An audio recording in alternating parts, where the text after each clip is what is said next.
je suis Christelle Lissy de la chaîne Académie de la Nouvelle Conscience.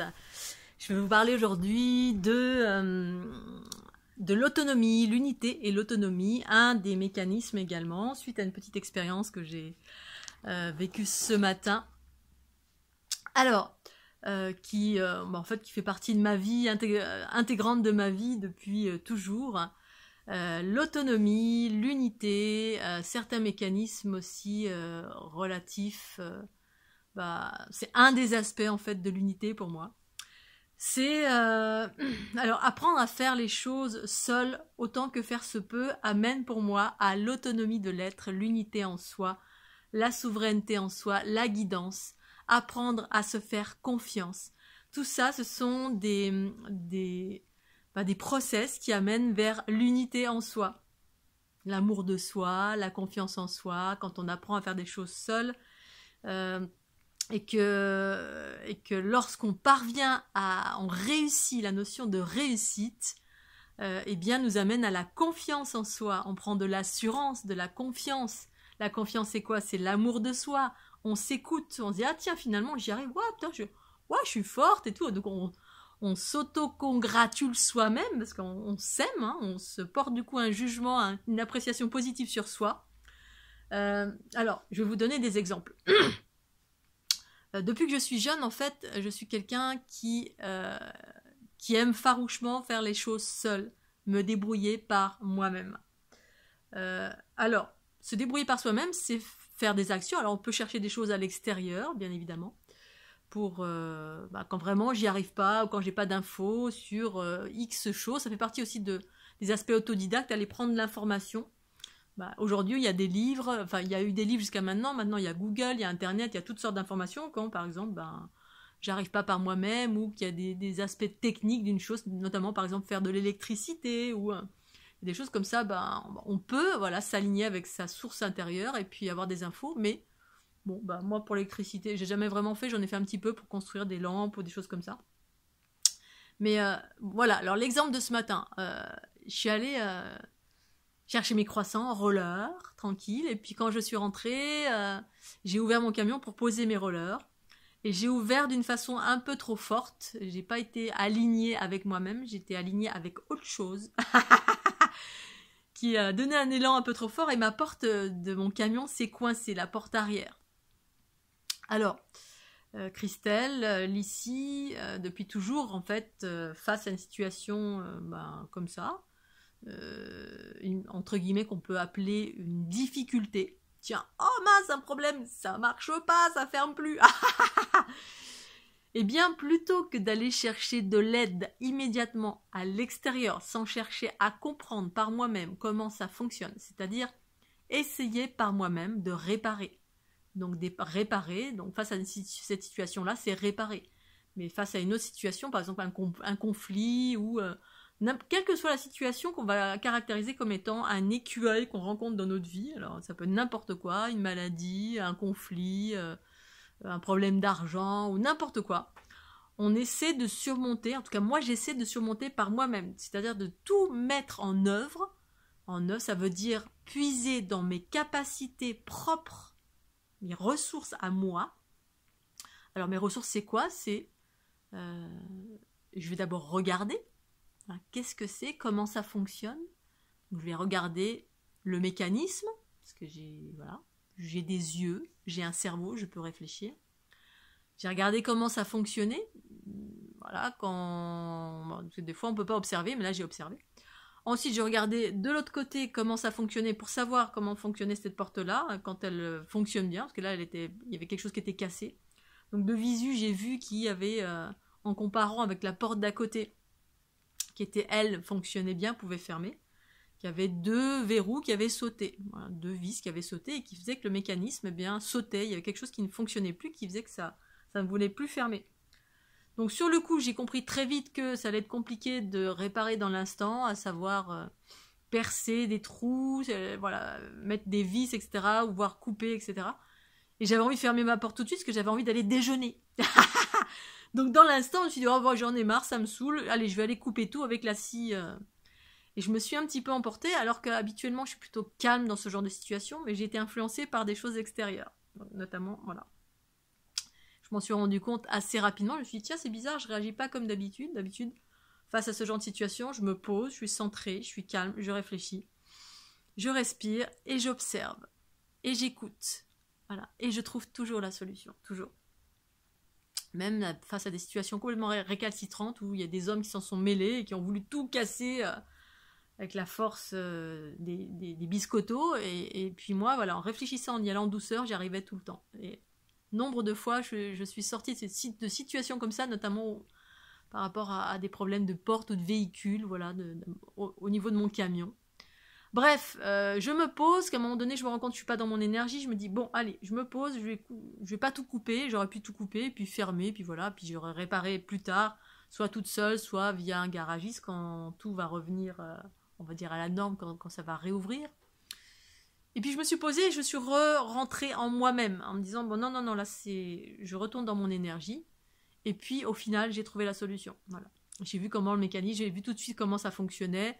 Du coup, j'ai pris une pierre pour caler derrière, hop, j'ai réussi. Mais entre le moment où ça n'a pas fonctionné, où c'était un peu compliqué, mon voisin est venu, tout de suite, ou ma voisine. Tu veux de l'aide? Parce que tout de suite, ils viennent quand il y a une difficulté, ou qu'ils semblent penser que je suis en difficulté. Très rapidement. Tu veux que je t'aide à porter ça? Tu veux que je t'aide à porter ceci? Tu veux. Donc là, mon voisin est venu, mais parce que j'ai commencé à arriver avec la scie sauteuse, la scie circulaire. Ah, je vais tout couper. Sur le coup, je me suis regardée tout de suite, je me suis dit, tiens, c'est bizarre, d'habitude je m'emporte pas comme ça, olé, ça y est, ça m'énerve, alors que non, je suis plutôt calme, même si j'ai un tempérament feu, mais précis. Je suis comme un rayon laser parfois, voilà, je peux avoir beaucoup d'énergie, mais quand il s'agit de se poser, de se calmer, de réfléchir, j'ai cette capacité. Et tout de suite, il vient, il me fait, oulala, il me voit arriver avec la scie circulaire, oulala, je vais venir, parce que je sais pas ce que tu veux faire, il commence à s'inquiéter. Bon, pourquoi? C'est mon véhicule, c'est ma porte, je fais ce que je veux. Oui, mais là tu m'inquiètes, qu'est-ce que tu veux faire? Dis-moi d'abord. Donc il y a une appréciation d'un masculin, ça aurait pu être une femme aussi, hein, ça aurait pu être son épouse, qui se dit, oulala, c'est une fille, elle va tout casser, qu'est-ce qu'elle va couper, elle va faire une bêtise, alors ça ne le concerne pas. Voilà. Il y a une notion de, oula, elle comprend rien, il y a une notion d'infériorité de l'autre. C'est-à-dire on considère que l'autre ne comprend rien, oula, montre-moi parce que, qu'est-ce que tu vas faire? Moi je sais mieux que toi, je peux t'aider. Alors, j'ai vu tout de suite, parce que c'est le b.a.-ba, c'est tous les hommes ont ce genre de comportement, enfin tous les hommes bricoleurs, tout de suite, ils viennent parce que, oh là la pauvre petite femme, que tu vas faire comme bêtise? Non, surtout ne fais pas ça, c'est n'importe quoi. Il me propose son aide, et je lui dis, non, mais t'inquiète pas, pas de problème. Si, je viens, non. Je lui dis, écoute, c'est simple, si j'ai besoin d'aide, je te demande, t'inquiète pas. Et j'ai toujours fonctionné comme ça. Je suis pas quelqu'un qui refuse l'aide. En revanche, je fais tout ce qu'il faut pour m'en sortir toute seule, ce qui m'apporte de la confiance en moi, parce que quand je réussis, j'ai une estime de moi qui se renforce, l'amour de moi qui se renforce, et je deviens au passage quelqu'un d'autonome. C'est-à-dire autonomie qui ne va pas demander toutes les 30 secondes à quelqu'un, aide-moi pour ci, aide-moi pour là, j'arrive pas à faire ci, j'arrive pas à faire cela, pourquoi, comment, qu'est-ce qui se passe? Et donc, en cela, on est tout le temps à l'extérieur, on est comme un petit enfant qui ne sait rien faire seul. Ou qui estime qu'on ne sait rien faire seul parce qu'on n'a pas essayé, tout simplement. Donc, je lui dis, t'inquiète pas, je fonctionne comme cela, si j'ai besoin, je te demande. Et le nombre de personnes voilà, que j'ai rencontrées comme ça, particulièrement les masculins, qui, moi, homme fort, je sais, toi, petite femme, ne sais pas. La mécanique, tu sais pas... Bref, il y a des a priori, et je comprends, parce que c'est vrai que c'est d'une façon générale, les femmes font pas de mécanique, etc. Mais parce que on a fait en sorte que ce soit comme ça. Les femmes pourraient très bien faire de la mécanique, si on apprenait ça à l'école, si elles avaient le goût de cela, bon, peu importe. Hein. Aujourd'hui, on tend vers l'androgynat. L'androgynat, c'est qu'on peut mettre en branle le féminin, le masculin, en tant que faire se peut, réfléchir, et puis actionner en fonction de ma conscience, la conscience source en moi, qui trouve des informations et des solutions, en temps et en heure, tout simplement en se posant. Et donc, et voilà, et à un moment donné, il revient à la charge, il fait, écoute, parce qu'il voit que je voulais couper, il fait, écoute, je viens, je vais regarder, il fait, tu sais, je vais te donner la solution. La solution, c'est ça, ça et ça. Alors, je lui ai pas demandé. Je lui avais dit au préalable, je vais me débrouiller, t'inquiète pas. Je lui ai dit, oui, je sais. J'avais observé les mêmes choses. Je lui ai dit, oui, j'ai vu qu'elle a, et je pouvais visser, je pouvais trouer, mais j'ai pas envie de faire ça, je vais faire autrement. Et je lui ai reformulé, je préfère me débrouiller toute seule. Et c'est vrai que alors l'autre en face peut le prendre mal en disant voilà, elle est têtue, elle est revêche, bref, on peut me qualifier de voilà, de tout ce qu'on veut parce que j'ai dit non, tout simplement. Le fait que je dise non et que je dise si j'ai besoin, je demande et que je refuse l'aide de l'autre, eh bien l'autre va peut-être se sentir offensé ou me juger, me dire voilà, t'es comme ci, t'es comme ça, tu veux jamais qu'on t'aide, etc. Et pour moi, c'est pas une question de cela, c'est juste une question de je mets en branle toutes mes ressources. Je fais tout ce qu'il faut pour d'abord m'en sortir par moi-même. Depuis que je suis petite, je suis comme ça. En fait, je suis quelqu'un d'autonome qui fait les choses par moi-même, réfléchit par moi-même, fait en sorte de. Et puis quand j'y arrive pas, parce que vraiment il y a des moments, ça m'arrive des fois de pas arriver à faire des trucs, SOS. Voilà. Et puis mon voisin, des fois, je demande, voilà, tu peux me prêter ta prise, machin, j'ai la flemme d'aller prendre mon enrouleur et puis j'utilise sa prise. T'as pas il manque une pièce, une clé à molette ou quoi, t'as pas une clé à molette. Je sais demander, en fait, je suis dans l'équilibre de mon être. Mais voilà, quand c'est comme mon ami Jean-Michel au tout début, c'était ça aussi quand on s'était rencontrés. Je faisais le marché et puis il portait toutes mes affaires. Je fais non, mais c'est bon, je vais le faire. Parce que moi, tout a un sens, tout ce que je fais a un sens. Ça me permet de me centrer, ça me permet de me muscler, ça permet de me renforcer quand je porte mes affaires, quand c'est un challenge à chaque fois ma vie en fait, quand il y a des choses que j'arrive à porter toute seule, avec un diable, avec n'importe quoi, qu'au demeurant quelqu'un aurait abandonné tout de suite et aurait demandé de l'aide, eh bien moi quand j'arrive à faire cette chose-là, qui au demeurant du regard des autres extérieurs, on va se dire oh là là mais pourquoi elle ne demande pas de l'aide? Mais parce que je fais en sorte de faire les choses par moi-même et à chaque fois, c'est une victoire. Ça renforce mon autonomie, ça renforce ma confiance en moi, ça renforce l'amour de moi. Et pour moi, l'unité, c'est cela aussi. C'est comme se référer à soi. Quand on a des victoires comme ça, aussi petites soient-elles, du quotidien, qu'on fait des choses par nous-mêmes, eh bien, ça renforce également la conscience en soi. C'est-à-dire, il y a toujours une part de moi qui sait que je vais y arriver. Toujours une part de moi. C'est l'aspect positif, 100%, 1000% de positivisme en moi. Je vais y arriver.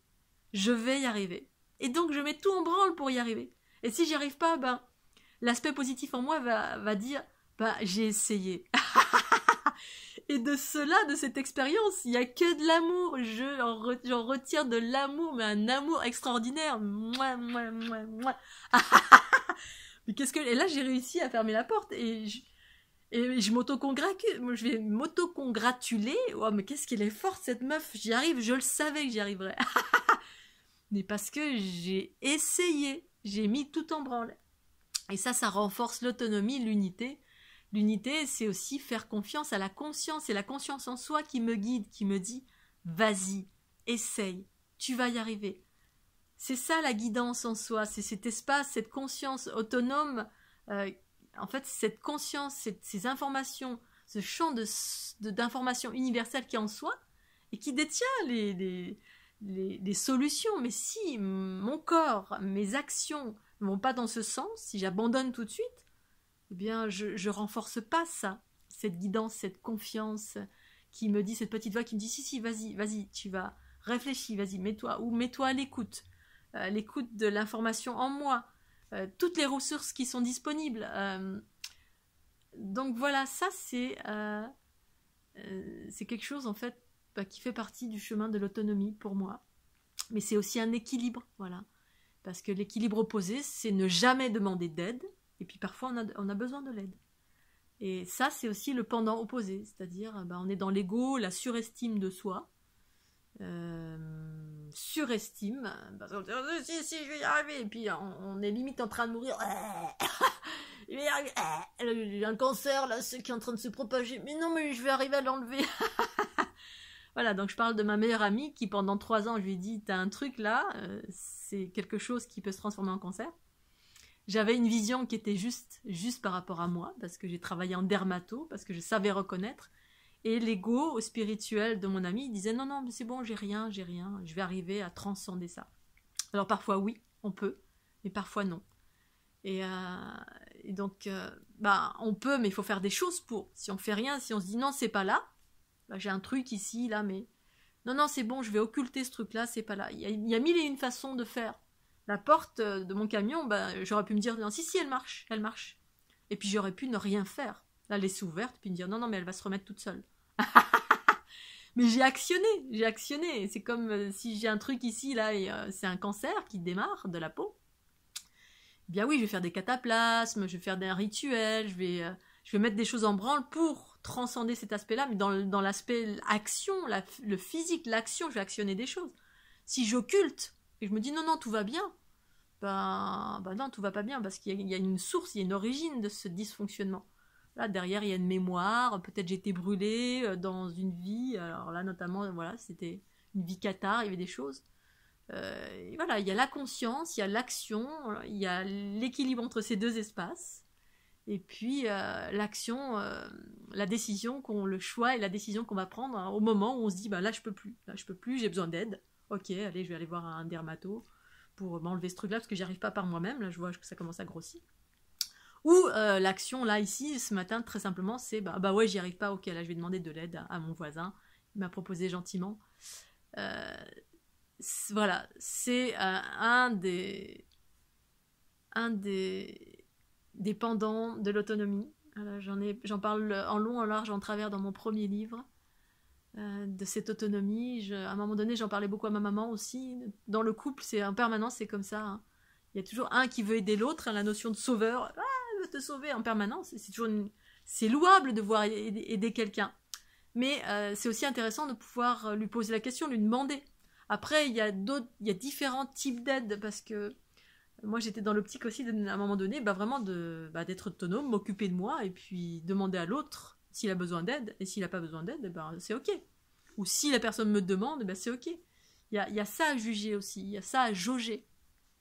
Mais voilà, quand ma Kundalini s'est activée, il y a eu aussi cette notion de soins qui se faisait automatique. Alors qu'avant, j'étais dans la notion, non, si on me demande pas, je ne fais rien de spécial, parce que l'autre ne m'a pas demandé. Mais c'est parce que au niveau de la Kundalini qui s'active, il y a d'autres curseurs, c'est sur le champ unitaire, c'est d'autres choses qui se mettent en mouvement, en branle. Voilà, enfin, je ne vais pas rentrer dans ces considérations, je ferai une petite vidéo pour parler de ça, ce phénomène de Kundalini, qui a d'autres actions plus vastes, au-delà de l'ego, qui agit sur d'autres plans de conscience, et puis la notion de l'autonomie, et puis pas venir forcément en aide à tout le monde à chaque instant. C'est comme un petit enfant quand il tombe par terre, si on est tout de suite là en train de se jeter sur lui pour dire oh qu'est-ce qui se passe, tu t'es fait mal, puis tout de suite aller porter secours, alors qu'on peut observer de loin, la maman l'observe de loin, elle peut jauger, se dire bon qu'est-ce qu'il y a, ça a l'air d'aller, il n'y a rien de grave, ok je laisse. Et le petit enfant va se renforcer de ça, il a fait une expérience, il est tombé par terre, il peut choisir de pleurer, pas pleurer, de se dire bon non c'est pas grave, je recommence, allez ou alors on peut choisir, en étant une maman très très mère poule, d'aller vite sauver son enfant, et puis oh là là le pauvre, et puis ou alors lui mettre des coussins tout partout pour pas qu'il se fasse mal, ou c'est comme le principe du patriarcat, voilà, on enferme l'individu en mettant d'ultra sécurité partout, hein, pour votre sécurité, pour votre sécurité, pour votre sécurité. Donc mets la ceinture, avoir des assurances tout partout, parce qu'il peut t'arriver plein de choses, et tu vas mourir tout de suite dans d'atroces souffrances. Mais effectivement, ça va pas dans le sens de l'autonomie des êtres, parce que ça, on fait on promulgue, on fait la promotion de la peur, au lieu de faire la promotion de la confiance. Mais non, la vie c'est la confiance, vas-y, jette-toi dans le vide, et vas-y, expérimente. Mais en fait, il y a un juste milieu entre ces deux espaces, voilà, et on peut se jeter dans le vide, et puis sans corde, et puis là, forcément, on va s'écraser. Ou alors, avoir une petite sécurité, c'est-à-dire un saut à l'élastique, on y va. Et puis on a confiance et un medley entre les deux et un discernement, j'y vais pas, ok j'y vais. Et voilà, c'est un équilibre entre ces deux espaces, l'aspect je me lance dans la vie, il y a un discernement, je peux aller là, ok j'y vais, je peux mettre en branle des espaces en moi pour me sortir d'une situation, comme là cet hiver j'ai été attaquée dans tous les sens, et puis quand j'ai besoin d'aide, je demande, voilà. Et à un moment donné, j'ai une amie qui venait systématiquement parce qu'elle avait senti. Et que j'ai dû lui dire, écoute, si j'ai besoin, je te demande. Et voilà, elle s'en est sentie peut-être offensée de cela. Peut-être ça n'a pas été juste pour moi de lui dire ça, mais je l'ai senti comme ça et je l'ai dit comme ça. Et en fait, voilà, et je suis j'ai été grand, je m'en suis ressortie grandi parce qu'en fait, voilà, ma façon de fonctionner, c'est indépendant de l'autonomie que d'abord essayer par soi-même une chose, quelle qu'elle soit. Et si j'y n'y arrive pas, moi j'arrive à un moment donné, j'ai un curseur, j'ai un seuil. J'attends pas d'être à l'article de la mort. Là, c'est toujours une histoire de seuil, nos propres seuils. Voilà, à partir de quel moment j'ai demandé de l'aide. Et ben, pour moi, c'est toujours le bon moment, le moment où je vais, qui correspond à mon curseur à moi, où je vais demander de l'aide. Voilà. Bon, j'avais envie de vous partager cette petite vidéo sur l'autonomie, les aspects de l'autonomie. Et puis, il fait encore une journée extraordinaire. J'espère que vous allez bien. Je vous fais des gros gros bisous d'amour. Puis je vous dis à très bientôt. Pensez au petit pouce bleu. Bye bye. J'y arrive pas à l'éteindre. Je sais plus comment ça marche.